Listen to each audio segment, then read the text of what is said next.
I'm sorry, I just watched I Feel Pretty with Amy Schumer before I went for my run while I was drinking my coffee. And I loved Michelle Williams' voice in the movie, and people tell me I look like her, so I had to do it. But I'm on an iron kick lately because I've been tired. I know I habitually do have low iron. I'm not a huge meat eater. I am an omnivore, but I still don't eat enough sources of iron on a regular basis. So as a dietitian, I'm like, okay, Elizabeth, get a grip on this.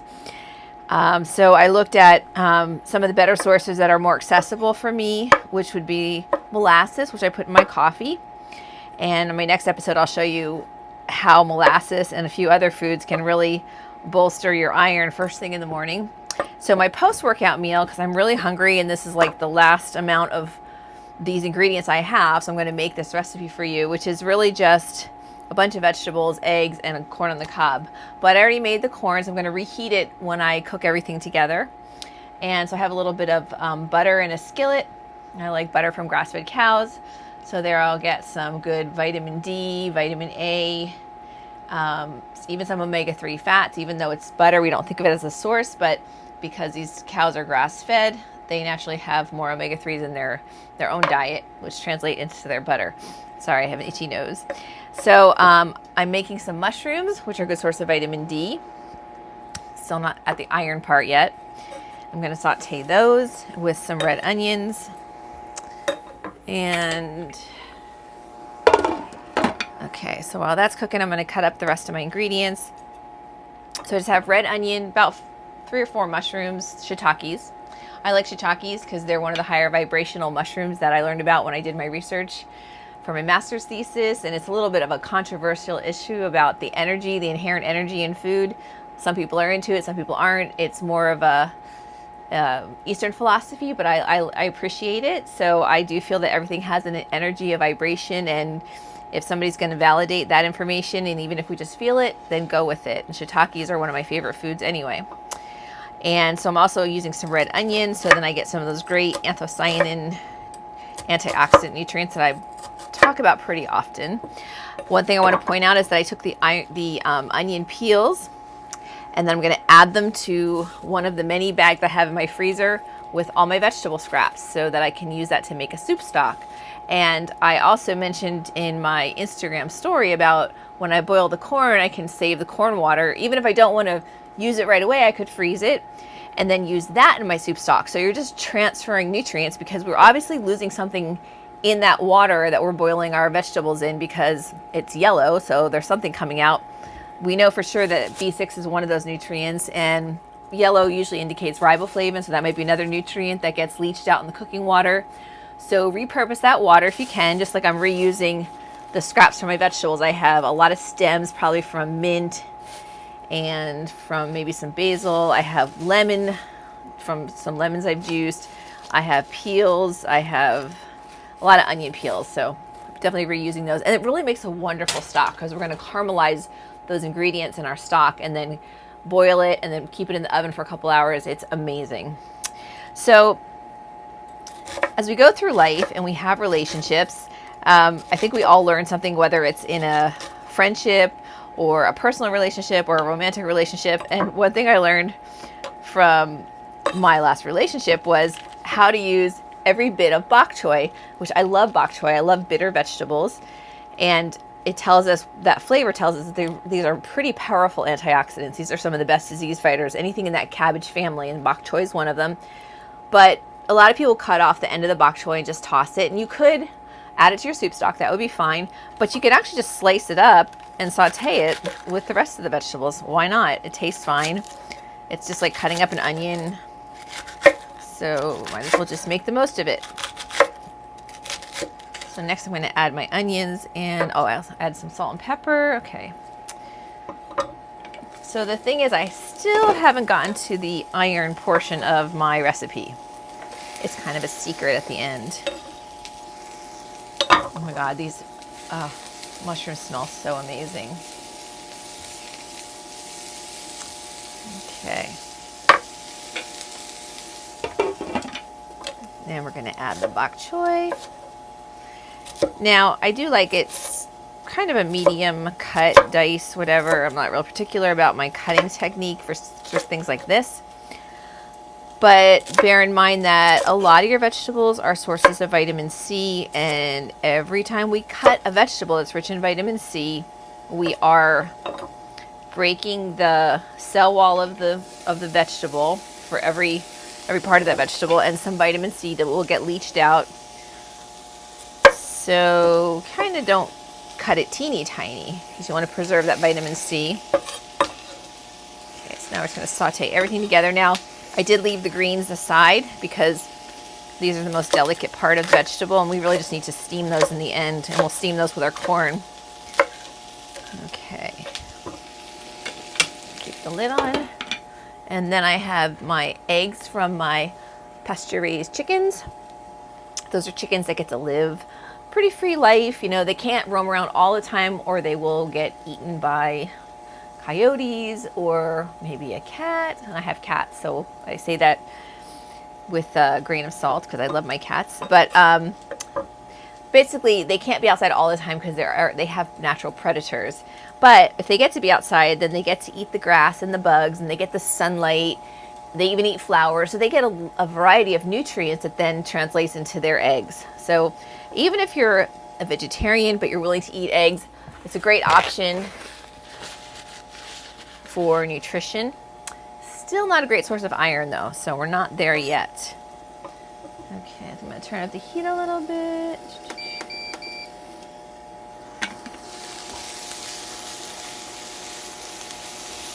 So with the chopping and everything, this whole recipe might take maybe 10 minutes. But I had to set up my station here so I could teach a little something.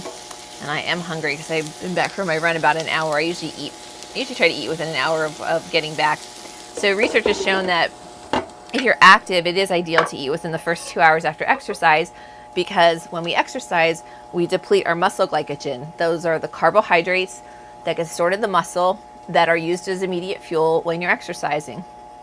And so if you're active on a regular basis, you definitely want to replenish those glycogen stores so that the next time you go and exercise, you don't poop out right away. And that could have been one reason why I was fatigued, because I don't eat as many carbs as I used to, but I also know that my iron was low. So again, this recipe is about iron. So now let's add the eggs. Still not at the iron, but eggs are a source of B12, because B12 is really only found in animal products. So if you're vegetarian, especially if you're a vegan, you are not going to get enough B12. Sorry to say, it's not going to happen.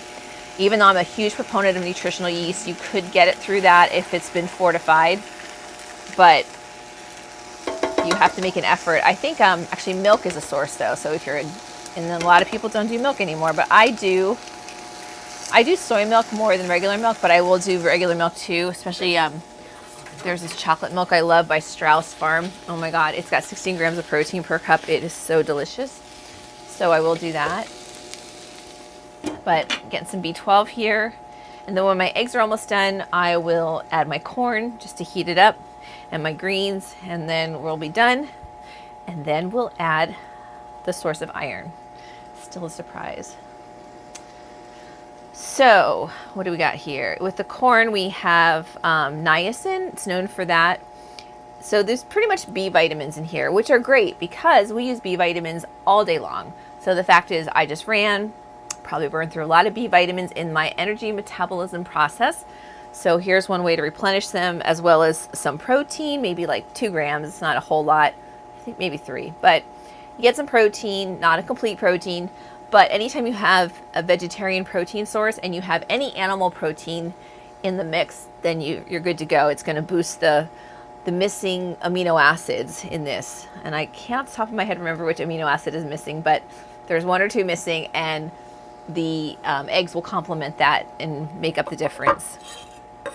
And we used to tell people, when I went to college initially, we would tell people that if you're vegetarian, you should eat complementary proteins together at the same time. But now we know that our body will pull those amino acids.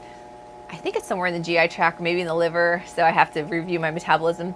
But your body actually holds on to those amino acids, and then when it has a complete set to make the proteins it needs to make enzymes or whatever, it does its job within 24 hours. So you have like a whole day to meet your essential amino acid needs. And we know, if you watched my pilot, we know eggs give you all of those essential amino acids. Private Tim Hall. Watch my egg pilot on the Kitchen Vixen. You can see it on my website. Okay, so now we're gonna stick the corn in here just to steam it. Almost done. I like my eggs a little like sunny side. I like that pretty yolk. So the yolk tells us that we've got lutein and zeaxanthin. Plus, again, if you watch my pilot, you'll learn that 60% of the protein is in the yolk and 40% is in the white. So shame on everybody that throws those yolks away.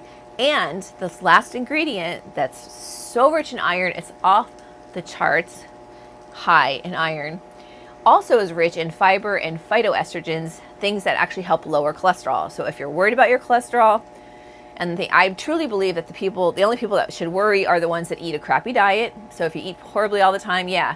If you're eating a lot of protective nutrients like what I'm showing you here, then cholesterol is not such an issue, because 50% of the people that have heart attacks have high cholesterol.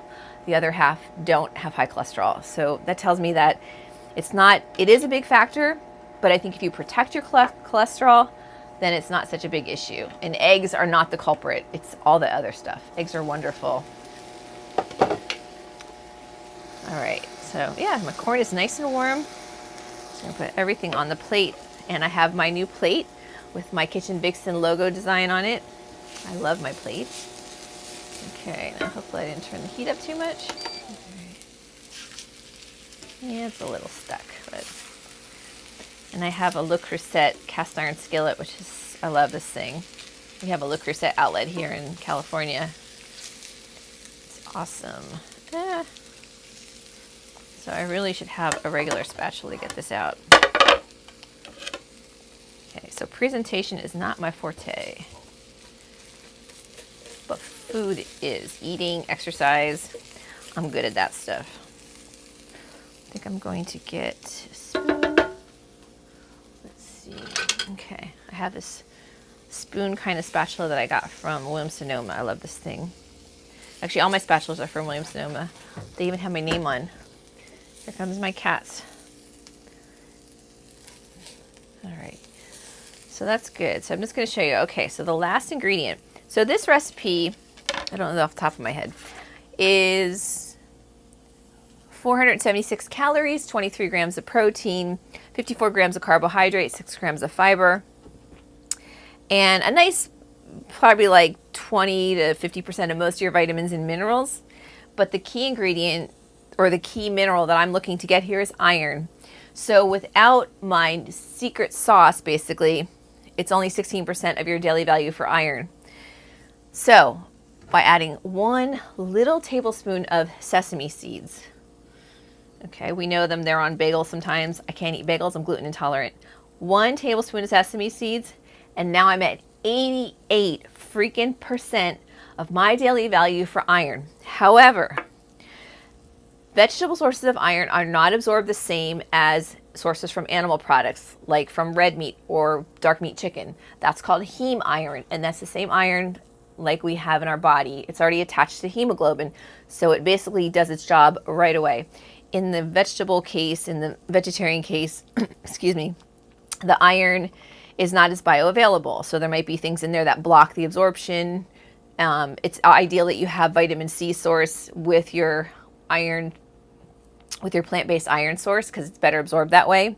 So in this case, we have 65% of your daily value for vitamin C thanks to the bok choy and probably the red onion. So we've got a nice complement going on. But because it is 88% of your daily value for iron, I'm not counting on absorbing all of that. I'm probably going to do something like this again later on, like another tablespoon of sesame seeds, and then I'll be good to go. And let me tell you, I've been having much better runs now, that my energy feels much better because of my sesame seeds and another ingredient that I'll talk about on my next video. I feel like I can feel the flow of oxygen so much better, because when your iron is low, you're tired, you feel like you can't get your breath, your muscles feel fatigued. When your iron is adequate, you'll see those symptoms go away. 1 tablespoon of sesame seeds, it's the trick, I'm telling you. So I'll show you some more ways to get those sesame seeds in your diet. I forgot to add my bok choy. Anyway, I'll just add that on top. All right, thank you so much. It's Elizabeth Brown, the Kitchen Vixen, signing off. I gotta eat, I'm starving. I am Iron Woman. Peace.